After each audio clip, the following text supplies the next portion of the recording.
भगवान की जय। वृंदावन बिहारी लाल की जय।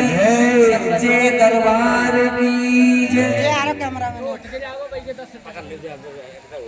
हल्का सा मात्र सरका ले वो दिख जाओ काम कर लेना तू चाहे यहाँ पे रख देना हाँ यार एक साथ जगह। आइए देखिए गौर करते हैं जो समय के अभाव के कारण आपको कथा सुनने को नहीं मिल पाई है।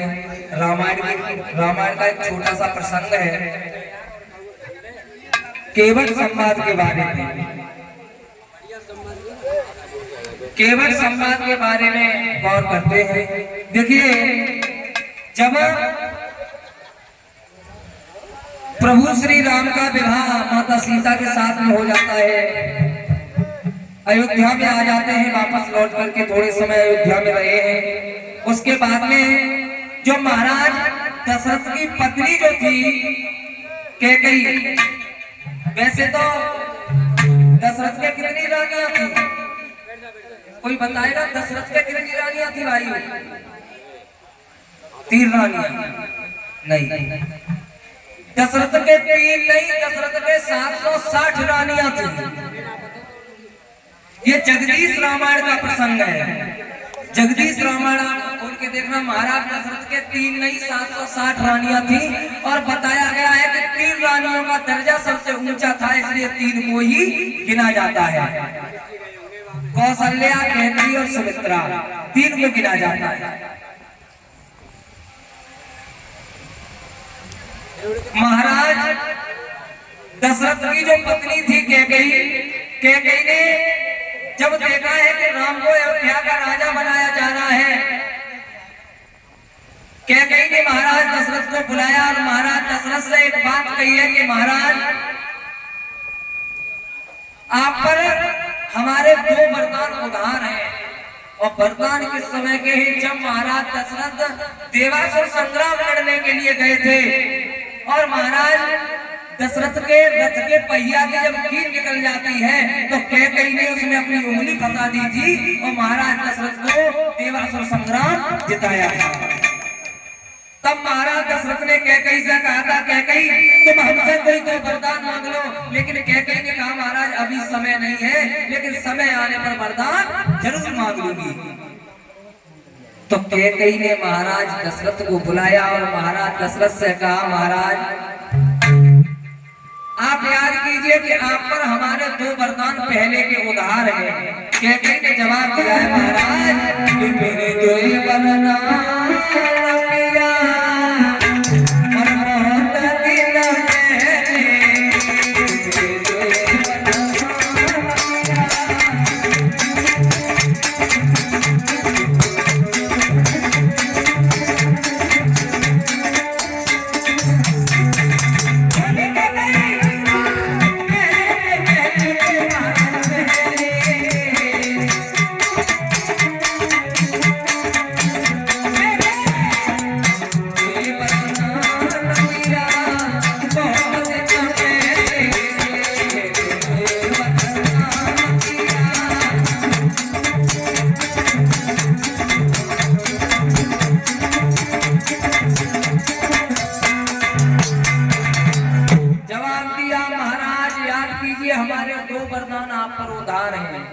दशरथ कहने लगे, हाँ रानी आप मांग लीजिए।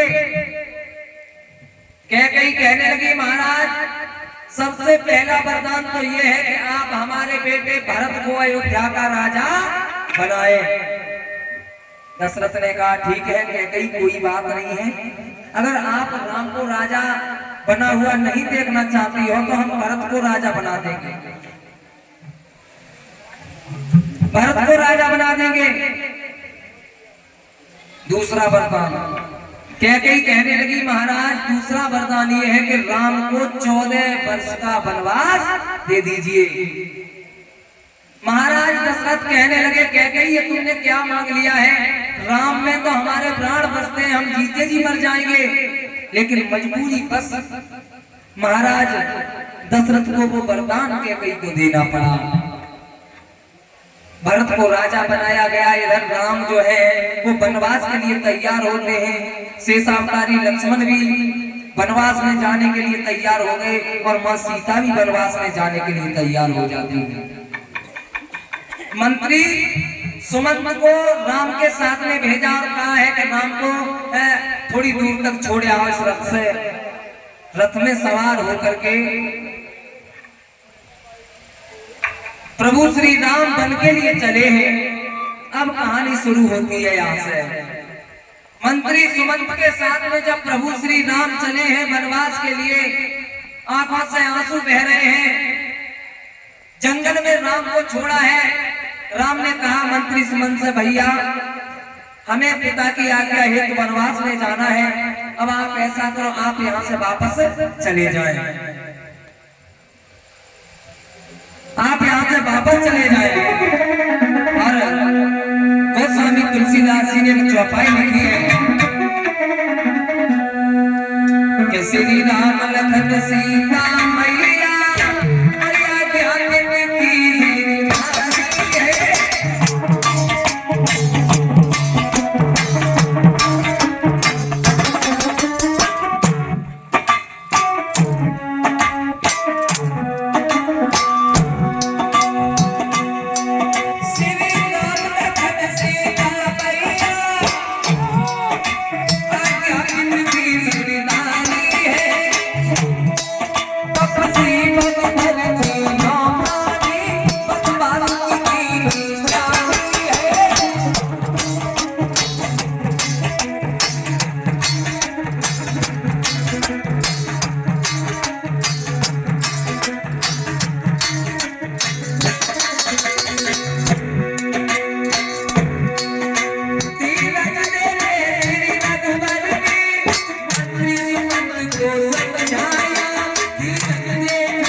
प्रभु श्री राम ने मंत्री सुमंत को जंगल से वापस किया है कि भैया आप वापस चले जाएं, हमें तो वनवास के लिए जाना है।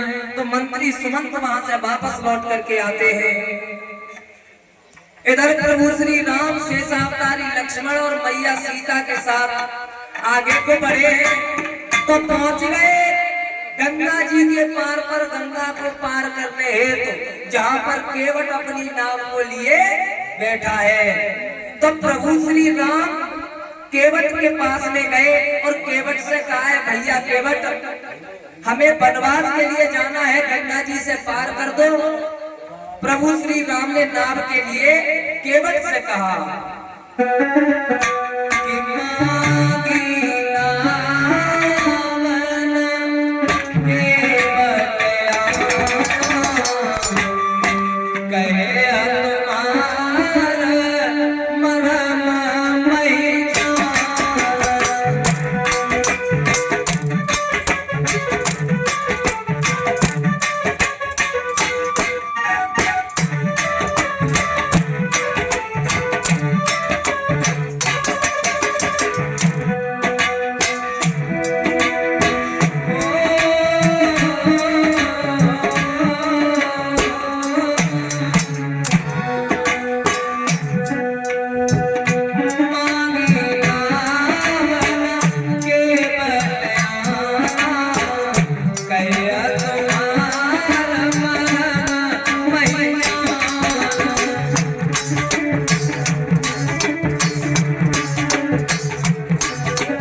तुलसीदास जी ने चौपाई लिखी है, मांगी नाव, यानी प्रभु श्री राम ने केवट से नाव को मांगा। मांगी नाव न केवट आना, यानी प्रभु श्री राम ने नाव मांगी लेकिन केवट नहीं आया। चौपाई का अर्थ है, ये चौपाई का अर्थ है, मांगी नाव न केवट आना और कहे तुम्हारा मरम में जाना।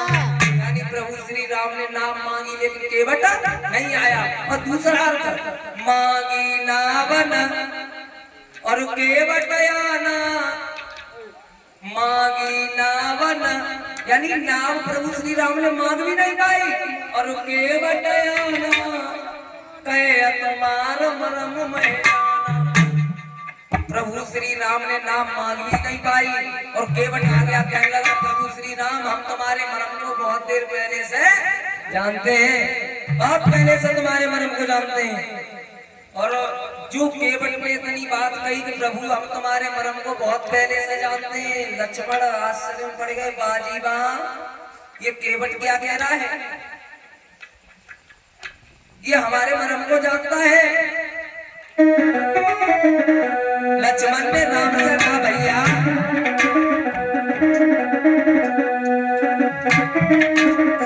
लक्ष्मण बोले राम से कि मां कौशल्या मरम न भागा जिन्नो पास अगर भैया।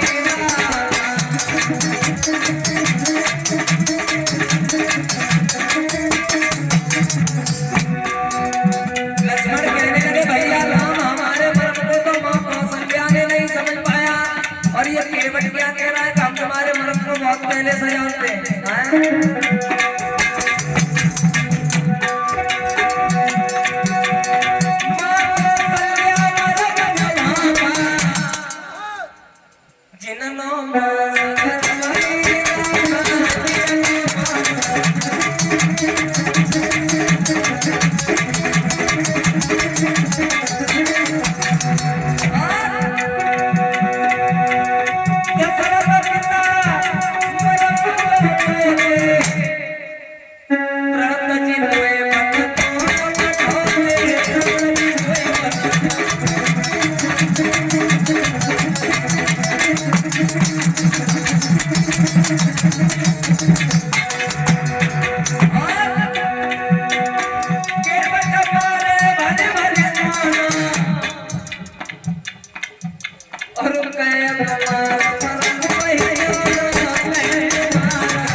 जवाब दिया है कि भैया हमारे मर्म को तो मां कौशल्या ने नहीं जाना, अरे हमारे मर्म को दशरथ पिता ने भी नहीं समझा।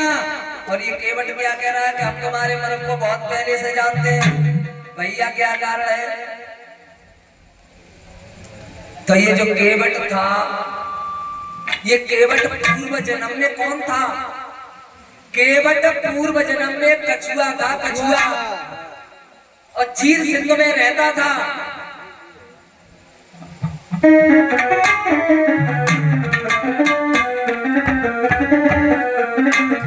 के सतयुग केवट कछुआ था, और जो चीर सिंह में रहता था।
क्षीर सिंधु में रहता था। एक बार इसके मन में ये विचार आया है क्यों ना हम प्रभु श्री नारायण के चरण स्पर्श करें। तो ये कछुआ धीरे धीरे आगे बढ़ने लगा। जब भगवान के पास में पहुंचा है, पैरों की तरफ बढ़ा, लेकिन शेषनाग वहां थे। शेषनाग ने फुसकार मार दी तो ये कछुआ जलकर के जमीन पर गिर पड़ा। जमीन पर तड़पने लगा। मन में विचार करता है मैंने क्या गलत किया था, मैं तो भगवान के चरण स्पर्श करने के लिए आया था, लेकिन उसका ये नतीजा हुआ कि आज हमारे प्राण जा रहे हैं। तब भगवान ने उस कछुआ को ये वरदान दिया था कि कछुआ चिंता मत करो, त्रेता युग में हम महाराज दशरथ के यहाँ उद्धार लेकर के आएंगे और वनवास के लिए जब जाएंगे तब हम तुम्हारे पास अवश्य आएंगे और त्रेता युग में तुम जाकर के केवट बनोगे। ये प्रभु श्री नारायण ने केवट को वरदान दिया था, उस कछुआ को वरदान दिया था। तब यही कछुआ त्रेता युग में जाकर के केवट बना। इसलिए कछुआ ने कहा था कि प्रभु हम तुम्हारे मर्म को बहुत पहले से जानते हैं। प्रभु श्री राम ने हाथ जोड़ करके कहा भैया केवट ऐसा करो, हमें गंगा जी से पार कर दीजिए, हमें वनवास के लिए जाना है। केवट कहने लगा ना ना ना प्रभु ऐसे पार नहीं करेंगे। क्यों? प्रभु हमने ये सुना है कि आपके पैरों की रजत जिस किसी पर पड़ जाती है, जिस किसी वस्तु पर पड़ जाती है, वो सजीव हो जाती है, उसमें जान पड़ जाती है। और केवट में बात नहीं है प्रभु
किसी के ऊपर पड़ जाती है वो स्त्री बन जाती है। गौतम ऋषि की अहिल्या नारी और छुअत शिला भई नारी सुहाई। गौतम ऋषि जी की जो पत्नी थी अहिल्या, वो तो पत्थर की थी और आपके पैरों की नस जैसे ही पड़ी तो वो स्त्री बन गई। प्रभु वो पत्थर जब स्त्री बन सकता है तो ये तो हमारी काठ की लकड़ी की नाव है। आपके पैरों की जैसे ही रज पड़ी तो ये तुरंत स्त्री बन जाएगी। और अगर स्त्री बन गई तो प्रभु बड़ा मुसीबत है। इसलिए हम आपको ऐसे नाव में नहीं चढ़ने देंगे। जवाब दिया भैया फिर कैसे नाव में चढ़ने दोगे? जवाब दिया प्रभु पहले आपके चरण धोएंगे और चरण धोने के बाद में आपको नाव में चढ़ने देंगे। आज केवट ने भगवान के चरण धोने के लिए जल लेने गया केवट, तो कठौती लेके नहीं आया, कठौता लेके आया। क्यों? कहीं कठौती से स्त्री बन गई तो क्या करेंगे? और कठौता से अगर लड़का बन जाएगा तो कोई चिंता ना है। तो कठौता लेकर के आया, प्रभु श्री राम के पैर धोए हैं और पैर धोने के बाद में नाव में बैठाया प्रभु श्री राम को और केवट नाव को लेकर के चला धीरे धीरे गुनगुनाता हुआ। सब लोग बोलेंगे मेरी नैया में मेरे श्री राम और गंगा मैया गिरने वाली।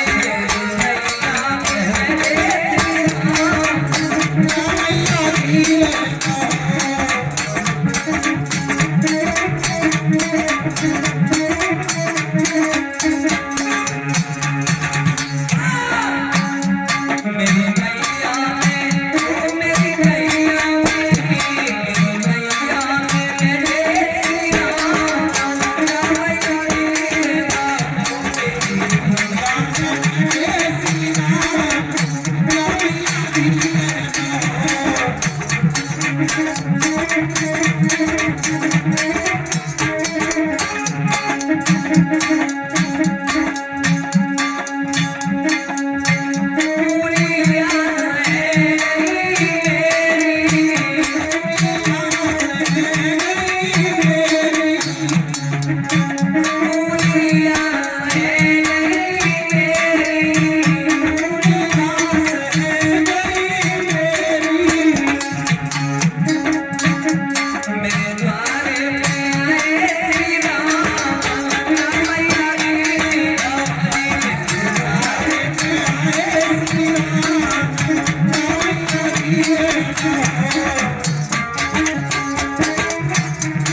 केवट जब गाता हुआ आगे को बढ़ रहा है तो केवट के दिमाग में एक बात आई। केवट मन में विचार करता है, हे परमात्मा, क्या ये वही प्रभु श्री राम है, वही प्रभु श्री नारायण के अवतारी है जो महाराज बलि के दरवाजे पर गए थे? विचार करता है केवट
भगवान विष्णु के अवतारी है जो महाराज बलि के दरबारे पर आए थे? तब तो इनने 3 कदम में तीनों लोगों को नाप लिया था। मुझे गंगा जी कौन सी चौड़ी है? एक कदम जाओ रखते, एक कदम पाओ रखते, गंगा जी के पार हो जाते। नावनी की आवश्यकता थी? हाँ?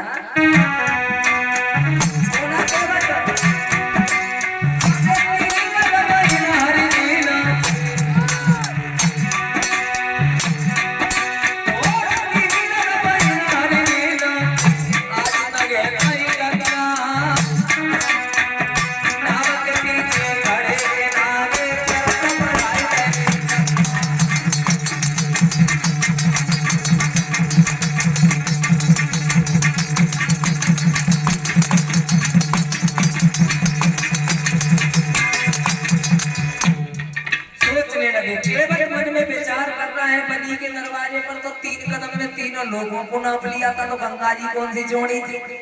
फिर दूसरी बात दिमाग में आई, बोले जब बलि के दरवाजे पर गए तब ये अकेले थे, अब इनके साथ में सीता जी है, लक्ष्मण है, शायद इसलिए गंगा जी को पार नहीं किया, इसलिए नाम ने मंगाया। और ये बात सोच नहीं पाई तब तक केवट के दिमाग में दूसरी बात आ गई। जब सीता और लक्ष्मण साथ में तो कौन सी बड़ी बात है? सीता लक्ष्मण साथ में कौन सी बड़ी बात है? एक काम करते कि सीता को ले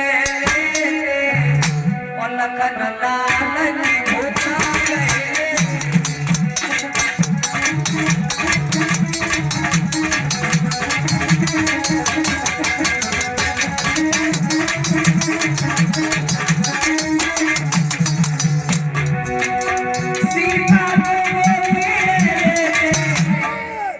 लखन लाल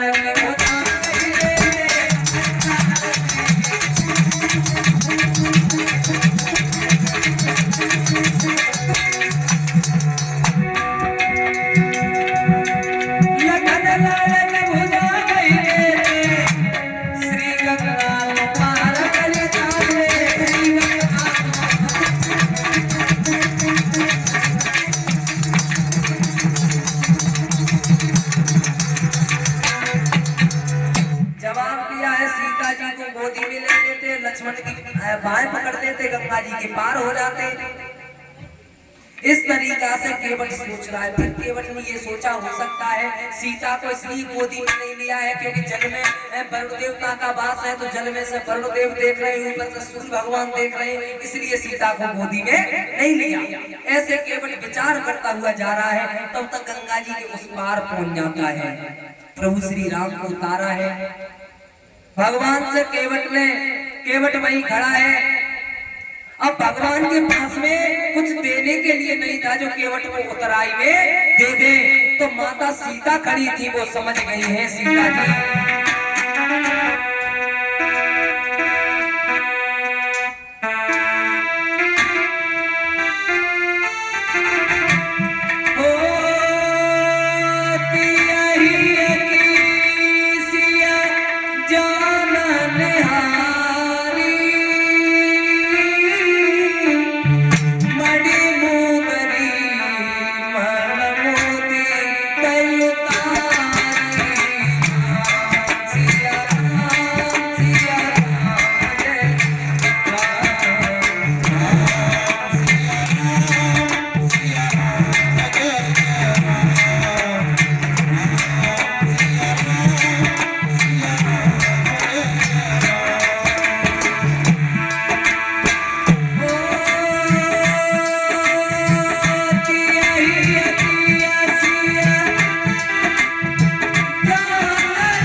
प्रभु श्री राम के मन की भावना को सीता जी समझ गई, तो अंगूठी उतार करके और देती है प्रभु श्री राम को, और राम केवट को उतराई में वो अंगूठी देने लगे। तो एकदम से केवट कहने लगा, प्रभु ये क्या है? बोले केवट ये तुम्हारी उतराई है। उतराई? प्रभु एक बात बताओ, हमने तो तुम्हें इस नाव से पार किया है, इस गंगा जी से पार किया है आपको, और आप तो हमेशा सबको भव सागर से पार करते हो। अब लक्ष्मण मन में विचार करते हैं, बाजीबा भैया कौन से जमाने में नाव चलाया करे? हाँ, जो सबको पार करते हैं, लक्ष्मण नहीं समझ पाए। इधर केवट ने कहा, प्रभु एक काम करना, जब मैं इस पृथ्वी लोक को छोड़ करके आपके लोक में आऊं, तो जैसे मैंने आपको पार किया है ऐसे मुझे भी भवसागर से पार कर देना। और प्रभु अगर उतराई देना चाहते हो तो ऐसा करना कि जब 14 वर्ष का वनवास व्यतीत करने के बाद वापस आओ तो यही से फिर आना। अभी इस तरफ छोड़ दिया, फिर बात से जाकर छोड़ दे। प्रभु श्री राम ने केवट को आशीर्वाद दिया है, उसके बाद भगवान वनवास के लिए चले जाते हैं। बोलिए गोविंद भगवान। भजन गाले भैया, कहानी के व्यवहार, कथा के व्यवहार चलेगी सब। अब ताली बजा।